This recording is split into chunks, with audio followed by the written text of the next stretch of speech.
अस्सलाम वालेकुम, welcome to my channel food and food is 42। आज की रेसिपी है बीफ कढ़ाई। बीफ कढ़ाई जो है मैं बिल्कुल रेस्टोरेंट स्टाइल से बना रही हूँ। तो चलिए रेसिपी स्टार्ट करते हैं। मैंने शैंक का गोश्त, जिसको मछली का गोश्त भी कहते हैं, तकरीबन 1.5 किलो लिया है। इसमें इसकी बोटी को मैंने मीडियम साइज़ का कटवा लिया है। इसमें कुछ हड्डी वाली भी है, ज़्यादातर इसमें ये बगैर हड्डी के गोश्त है। तो हम इसकी कढ़ाई बना रहे हैं। सबसे पहले मैंने इसके अंदर शामिल किया है 1 टेबलस्पून बराबर के अदरक का पेस्ट, और इसके अंदर हम पानी शामिल करेंगे क्योंकि ये मैं प्रेशर कुकर में बना रही हूँ।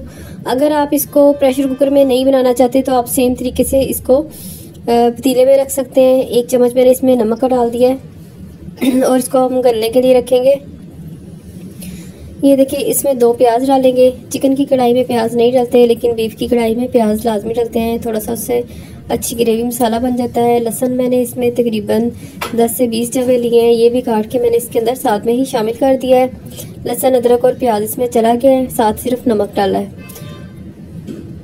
ये देखिए, सारा इसको मैंने अच्छी तरह से मिक्स करके इसको बंद कर देंगे और इसको गलने के लिए रख देंगे। तकरीबन 12 मिनट मैंने इसको प्रेशर कुकर लगाया है। प्रेशर कुकर खोलने के बाद ये देखिए, ये काफ़ी गल चुका है और इसकी यखनी में सारे मसाले घुल चुके हैं।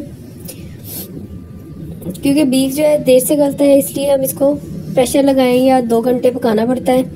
एक अलग से कढ़ाई में मैंने ऑयल ले लिया है। इसमें दालचीनी और बड़ी इलायची डाल के इसको थोड़ा सा मैंने कड़क लिया है। और तकरीबन आधा किलो टमाटर का पेस्ट मैंने बना लिया है। टमाटरों को मैंने गला लिया है थोड़ा सा पानी डाल के और उनको ग्राइंड कर लिया था। ये इनका पेस्ट बन गया है। पेस्ट को मैं डायरेक्ट डाल रही हूँ कढ़ाई के अंदर। अगर आप इसको पेस्ट ना बनाना चाहें तो आप आधे आधे काट के टमाटर पहले ऑयल में डालें और फिर इनको मैश कर लें छिलके उतार के।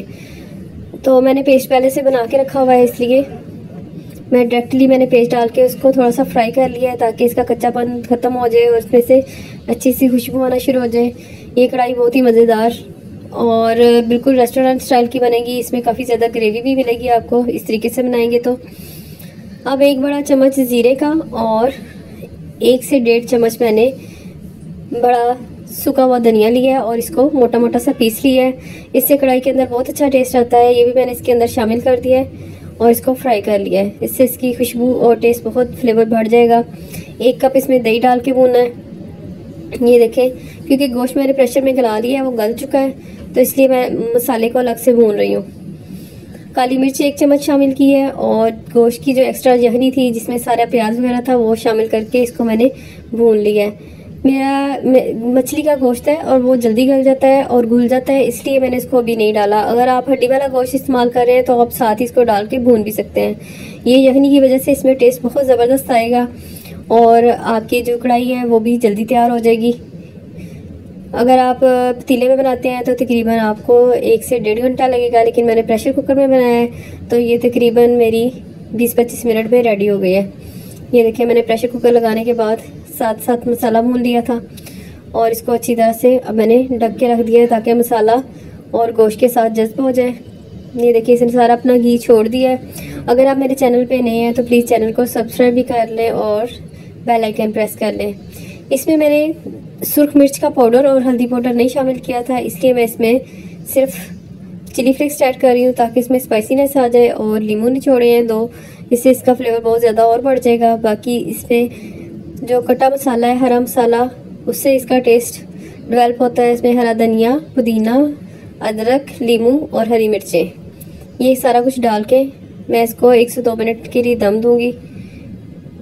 ये देखें, इन चीज़ों से इसका फ्लेवर जो है वो बहुत इन्हेंस होता है। ये देखिए, रेस्टोरेंट स्टाइल की हमारी कढ़ाई तैयार हो चुकी है। अगर आपको मेरी रेसिपी पसंद आई है तो चैनल को सब्सक्राइब करें। शुक्रिया, अल्लाह हाफिज़।